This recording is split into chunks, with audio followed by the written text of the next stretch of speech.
Ya, Tribuners, kembali lagi bersama saya Maurel Mempol di Tribun Podcast. Kali ini kita telah kehadiran dua orang narasumber yang merupakan yang pertama yaitu Ketua Umum Ikatan Arsitek Indonesia, Bapak Georgius Budi Yulianto.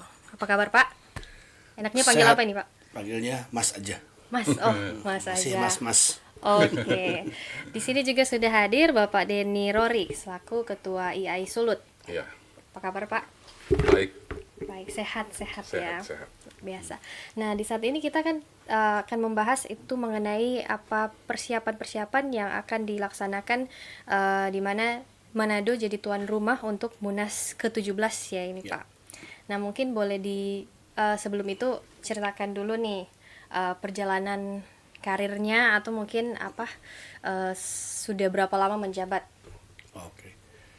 Ya, saya Georgius Budi Yulianto, tapi saya lebih senang dipanggil Bugar ya. Jadi Bugar. Bugar ya. Oke. Jadi Mas Bugar. Mas Bugar. Jadi sebetulnya kalau di IAI saya mulai berkarir tuh dari tahun 98 ya. 98. Terakhir itu sebelum menjadi ketua umum saya ketua IAI Jawa Barat tahun 2018-21, dan di Munas kemarin di Bali 2021 saya menjadi ketua umum saat ini sampai dengan sekarang. Oke. Baik. Nah, Pak Denny sudah menjabat sebagai ketua IAI Sulut sejak kapan, Pak? Saya sebenarnya sudah terlibat dari tahun 2008 sebagai sekretaris 2 periode sampai tahun 2018, dan melalui musyawarah provinsi tahun 2018 menjadi ketua IAI Provinsi Sulut. Jadi sudah 2 periode. Tahun 2021 lewat Musprov juga saya terpilih yang kedua kalinya, dan akan berakhir di tahun ini, tahun Oke. 2024. Baik. Nah, Pak, mungkin boleh dijelaskan sedikit ya, Munas ini sebenarnya kegiatannya itu apa aja, Pak, untuk pelaksanaan Munas kali ini? Sebetulnya izin Pak Denny ya. Jadi sebetulnya Munas itu kegiatan besar 3 tahunan ya, karena periode kepengurusan itu baik nasional maupun provinsi 3 tahun. Nah, kebetulan Munas ini merupakan puncak dari kegiatan 3 tahunan, di mana kita akan memilih ketua umum baru. Namun biasanya ada rangkaian-rangkaian kegiatan pre-event yang bersamaan. Misalnya meskipun sekarang kegiatan Munasnya sendiri kan cuma 2 hari ya, 24, 25, tapi dari tanggal 20 itu kita sudah ada kegiatan. Satunya adalah LDD ya, live design discourse. Itu 4 negara yang terlibat, Singapura, Malaysia, Indonesia, dan Thailand gitu. Kemudian juga ada kegiatan-kegiatan pembinaan lain, training ya, misalnya TOT kode etik, jadi training of trainer untuk penata kode etik. Kemudian juga ada kegiatan rakernas gitu ya, di tanggal 22, dan baru munasnya di 2 hari, di 24, 25 ya. Ya, betul. Jadi kurang lebih seminggu ya, Pak? Seminggu, dan itu Rangkaian. juga masih ada jalan-jalannya ya Pak Rory ya. Masih ada Jalan-jalan. Wajib lah itu. studi Iya, ekskursi. karena kan tujuan kita juga membawa rekan-rekan semua ke Manado untuk melihat Sulawesi Utara dari lebih dekat begitu ya. Nah, kebetulan Sulut adalah provinsi terluar ya di Indonesia, di utara. Jadi kami dari PNIAI melihat ada kepentingan nasional di situ yang menjadikan Sulut sebagai hub begitu ya, kurang lebih. Oke. Pak. Mungkin ada tambahan, Pak Denny? Ya, memang kegiatan Munas di Sulawesi Utara ini tentunya sebagai pengurus dan anggota IAI Provinsi Sulut merasa tentunya senang dan bangga, karena tidak mudah kita mendapat atau dijadwalkan menjadi tuan rumah, karena semua provinsi tentunya berkeinginan. Jadi waktu di Rakernas Aceh itu ada 5 provinsi yang berminat. Oke, jadi di-propose begitu ya? Di-propose, jadi kita harus tampil dengan presentasi, menampilkan potensi-potensi yang ada di Sulut, pariwisata, sampai ke kuliner. Itu juga yang menjadi daya tarik, Daya tarik ya. sehingga teman-teman sepakat untuk Munas diadakan di Sulut. Jadi kita bermunas dan berwisata. Nah, itulah yang menjadi inti presentasi kita pada waktu itu. Oke, berarti itu juga jadi salah satu alasan ya, itu penetapan untuk Sulawesi Utara jadi tuan rumah penyelenggara Munas ini. Nah Pak, yang mungkin jadi pertanyaan juga, yang jadi anggota IAI Indonesia ini sebenarnya siapa aja Pak? Apakah yang arsitek itu sudah pasti tergabung sebagai anggota atau ada harus register atau seperti apa? Ya, mungkin saya harus jelaskan dulu sedikit, ditarik balik ya. Jadi IAI itu 17 September ini berusia 65 tahun. 65 tahun, Sudah cukup tua. lama ya. Lebih tua dari saya. Sudah kakek. Ya, sudah Kalau di kakek. Sulut sendiri? Kalau di Sulut itu berdiri pertama tahun 93. Oh, oke. Ya cukup lama juga. Sudah Cukup lama. Dan memang karena keanggotaan itu dimulai dari tahun 1959, saat ini kita sudah punya anggota 26.826 yang sudah terdaftar menjadi anggota. Nah, hanya saja memang ada dua kategori, anggota profesional dan anggota biasa. Jadi ada yang terregister, ada yang belum terregister. Perbedaannya apa? Oke. Karena pada tahun 2017 itu kita baru saja memiliki undang-undang arsitek. Jadi kalau di seluruh dunia tuh mungkin sudah 100 tahun yang lalu punya ya. Indonesia baru 7 tahun yang lalu punya undang-undang arsitek. Di situ disebutkan bahwa seseorang yang berhak untuk penyandang gelar arsitek itu adalah orang yang terregister gitu. Karena ya kita tahu ya, arsitek itu kadang-kadang sering diasosiasikan sebagai tukang gambar gitu. Padahal sebetulnya arsitek itu adalah profesi terregulasi. Jadi semua karyanya itu berkonsekuensi hukum. Misalnya kalau orang dulu ada jatuh dari balkon ya, pasti yang sering kontraktor tuh. Oh ini kontraktornya down spec gitu. Kalau sekarang tidak, dilihat berapa tinggi railingnya gitu. Kalau tidak memenuhi syarat berarti arsitek yang salah.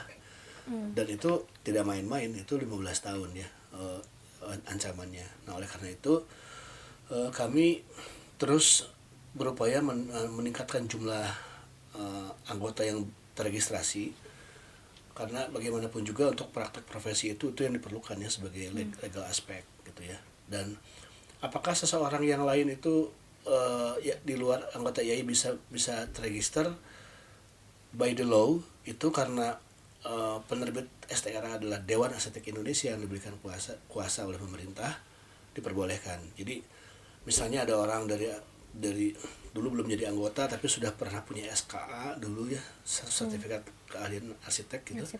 Itu juga bisa direkognisi tapi dengan mengikuti beberapa prosedur, di antaranya ujian dan wawancara gitu. Kurang lebih itu gambarannya.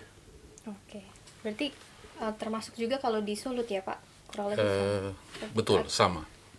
Dan kalau kita di Sulut, anggota kita sudah sekitar 500 lebih anggota. Dan yang sudah ber-STRA ada sekitar 120 dan ada 75 sampai 80 yang masih berproses. Oke. Nah, jadi mungkin di akhir tahun ini sudah sekitar 200-an yang akan memiliki STRA. Oke.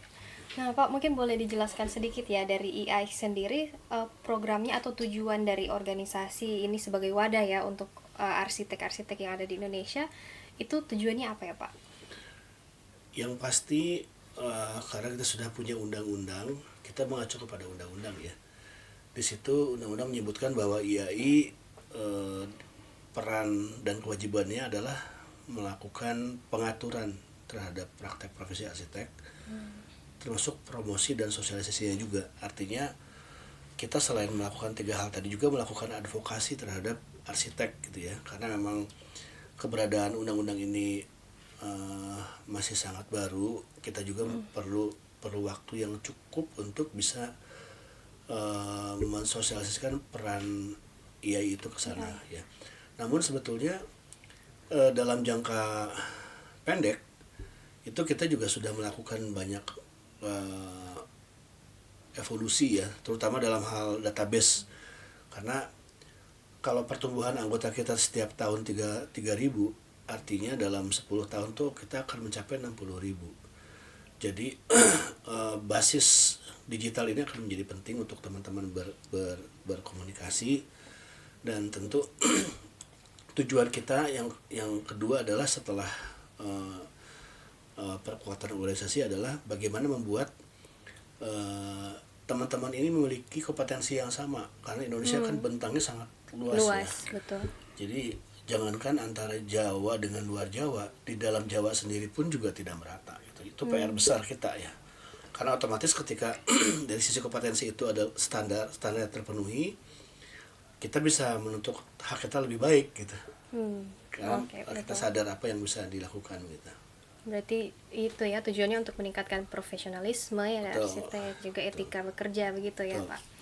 Nah kalau misalkan dari rangkaian kegiatan ini selama kurang lebih seminggu ya Pak, itu aktivitas di sana itu yang terundang itu siapa aja Pak?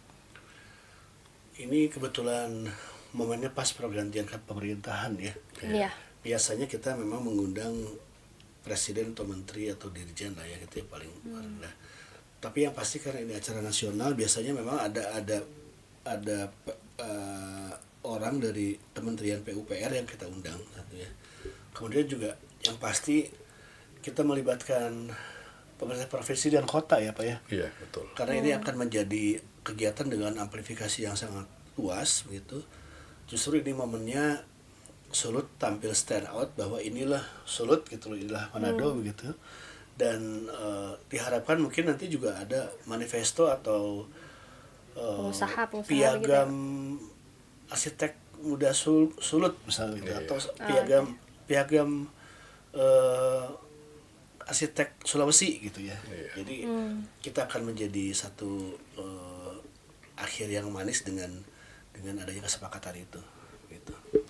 Mungkin harapan dari IAI sendiri dengan mengundang ya para pemerintah yang akan diundang nanti dalam kegiatan ini, apa ya kedepannya untuk kolaborasi atau seperti apa?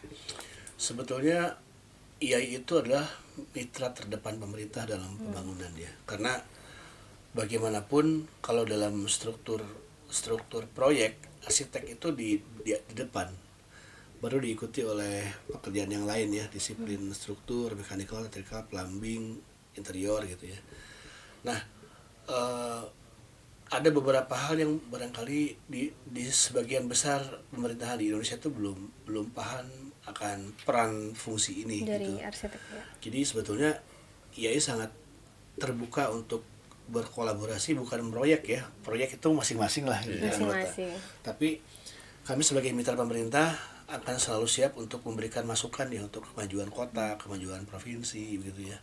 Dan yang terpenting untuk lingkungan binaan yang lebih baik gitu. Oke, baik. Nah, untuk Pak Denny sendiri dari IAI Sulut sendiri untuk kesiapan ya sebagai bisa dibilang penyelenggara ya di Kota Manado ini di Sulut. Sejauh ini sudah seperti apa persiapannya?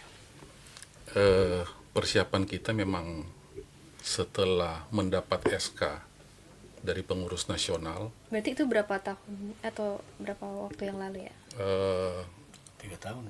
3 tahun. 2022. 2 tahun. 2022 sekitar 2 tahun saya tentunya langsung membentuk panitia lokal. Okay. Jadi ada beberapa unsur arsitek juga yang ada di pemerintahan, tentunya saya libatkan karena ini event yang bersifat nasional. Jadi tentunya kita harus mempersiapkan sebaik mungkin, dan sejak bulan Februari tahun ini kita sudah intens mengadakan rapat. Jadi itu rutin. Karena tentunya persiapan ini memerlukan waktu, pemikiran, juga biaya yang cukup besar. Jadi kita tidak bisa main-main karena ini event kalau kita di provinsi langka. Hanya ada 3 tahun sekali. Dan itu ada sekitar dan di Indonesia kan 36 provinsi ada 36 yang memiliki kepengurusan. Nah, kalau kali 3 nanti 100 tahun depan lagi baru kita ada Kemungkinannya ya bisa kesempatan. ada Iya. kesempatan. Jadi tentunya Manfaatkan sebagai baik ya. panitia yang ada di Sulut, kita harus manfaatkan sebaik-baiknya agar supaya peserta yang hadir tentunya merasa puas dan senang. Kalau perlu mereka akan kembali lagi. Karena kita juga di akhir Munas ada studi ekskursi. Jadi ada studi ekskursi darat mengunjungi Pemohon, Tondano, dan ada studi ekskursi laut. Jadi ada Kebunaken, Siladen, dan Pulau Nain. Nah, jadi setelah capek bermunas, mereka berwisata. Berwisata. Jadi pulang segar lagi. Oke, nah Pak, ini kan nanti di penghujung kegiatannya itu ada Munas ya, atau pemilihan ya untuk ketua umum yang baru. Nah, itu tahapannya seperti apa, Pak? Ya, sebetulnya tahapan yang pertama itu sesuai dengan ART kita, panitia pemilihan itu atau panlih dibentuk paling lambat 6 bulan sebelum kegiatan, gitu ya. Ya. Kemudian mereka melakukan persiapan, kemudian ada penjaringan satu. Dari penjaringan satu itu nanti masuk ke penjaringan kedua, ke pemilihan kedua. Jadi penjaringan satu itu adalah orang-orang yang memang sudah memenuhi kualifikasi. Biasanya itu adalah mantan ketua provinsi atau mantan pengurus nasional yang sudah minimum 1 periode penuh menjadi pengurus. Oke. Dan kemarin ternyata dari 100 lebih yang memenuhi kualifikasi, 21 orang menyatakan bersedia, dan dari 21 orang itu terpilih 3. Ini yang akan bertanding di Munas. Oke, jadi 3 kandidat ini ya yang nantinya akan dipilih Di vote nanti di vote. ya. Nah, berarti Pak Bugar sendiri masih punya kesempatan untuk maju kembali ya? Ya, saya salah satu kandidat tapi saya tidak mau kampanye. Soalnya bukan waktunya kampanye soalnya. Oke deh Pak. Nah, kalau misalkan dari kegiatan Munas ini sendiri, apa sebenarnya yang mungkin kalau dari Pak Bugar dan Pak Denny sendiri, di harapannya untuk pelaksanaannya di Kota Manado ini ke depannya itu akan seperti apa, Pak? Saya dulu, ada dulu. Iya, silakan. Kalau dari saya sih terus terang yang menjadi mimpi kami di nasional itu provinsi itu semakin stand out ya. Dia bisa lebih terlihat secara nasional gitu. Dan terutama untuk provinsi-provinsi terluar, karena kita sudah menjadi bagian dari masyarakat ekonomi ASEAN, itu mau nggak mau kita harus siap, kalau nggak kita jadi penonton begitu ya, karena kan sekarang sudah ada ASEAN Architect gitu ya. Yeah. Itu yang kita inginkan untuk Sulut sendiri semakin maju, semakin dikenal lebih luas lagi gitu ya. Dan tentu sebagai provinsi yang memiliki letak geografis yang sangat strategis, saya rasa ini akan menjadi tempat yang sangat baik ke depan untuk mendevelop profesi ini ya. Karena sejauh ini proporsi anggota kita proporsi arsitek profesional dengan jumlah penduduk kita itu masih 1:85.000. Padahal yang ideal itu 1:15.000. Artinya tuayan banyak tapi pekerja sedikit. Gitu kurang lebih. Iya, kalau dari Pak Denny sendiri sebagai di penyelenggara ya di daerah di Kota Manado atau Sulawesi Utara sendiri, mungkin juga apa yang menjadi mungkin harapan atau dari dampak penyelenggaraannya di Kota Manado sendiri itu akan seperti apa harapannya nih, Pak? Ya, tentu sebagai tuan rumah, harapan-harapan tentunya yang pertama, masyarakat dan pemerintah bisa lebih mengenal siapa itu arsitek, apa itu profesi arsitek. Karena selama Cuma ini kan sekedar gambar tadi ya. Iya, Tukang gambar. masyarakat tahu arsitek itu cuma tukang gambar. Kadang mereka juga bisa Bisa mengakui juga jadi saya arsitek. bisa menggambar. Exactly. Padahal bukan seperti itu. Ya. Karena banyak unsur-unsur keamanan, keselamatan juga yang harus dipikirkan. Dan harapan juga dari kami bisa memperkenalkan potensi Sulawesi Utara, khususnya di bidang pariwisata. Karena kalau saya tidak salah visi pemerintah provinsi itu dan visi pemerintah kota menjadikan kota Manado sebagai kota pariwisata dunia. Jadi arsitek juga tentunya berperan dan mempunyai tanggung jawab untuk menunjang visi misi pemerintah. Oke, itu ya harapan kedepannya juga. Bagaimana kota Manado bisa jadi berkontribusi ya untuk pembangunan dunia arsitektur di Indonesia begitu. Nah, untuk Mas Bugar sendiri kan ini berkesempatan untuk maju kembali, dipilih kembali. Nah, untuk visi atau misi ke depan jika dipercayakan kembali akan seperti apa, Mas? Ini semoga saya tidak melanggar ini ya. Karena emang kami datang ke sini sebetulnya untuk memastikan venue, tapi intinya begini. Saya rasa ini bukan cuma visi saya tapi kita semua, bahwa kita 7 periode lagi atau 21 tahun lagi itu kita menghadapi Indonesia Emas ya. Saya rasa semua orang di semua lini itu harus mempersiapkan posisi kita akan di mana gitu. Karena itu suatu keniscayaan yang akan datang, maka kita harus lebih bisa kolaboratif gitu ya, lebih bisa berkelanjutan dan selalu respon terhadap perkembangan zaman, sehingga kita bisa jadi pelaku di negeri sendiri, bukan jadi penonton gitu. Mungkin itu bukan visi saya tapi itu keinginan kita bersama menghadapi Indonesia Emas 2045. Oke, baik. Dan sudah kurang lebih 30 menit kita berbincang di sini. Mungkin semoga persiapan demi persiapan yang akan dilaksanakan semoga bisa sukses, rangkaian kegiatan dan acaranya untuk Munas ke depannya. Dan mungkin mungkin ada pesan-pesan khusus untuk masyarakat Kota Manado atau bahkan seluruh Indonesia yang menyaksikan. Ya, untuk rekan-rekan arsitek di Sulut dan masyarakat di Kota Manado maupun di Sulawesi Utara, nanti datang di acara rakyat kegiatan Munas IAI di tanggal 20 sampai 26. Kita bisa melihat lebih dekat apa karya-karya dari teman-teman di Sulut dalam rangka membangun negara ini begitu ya, negeri ini.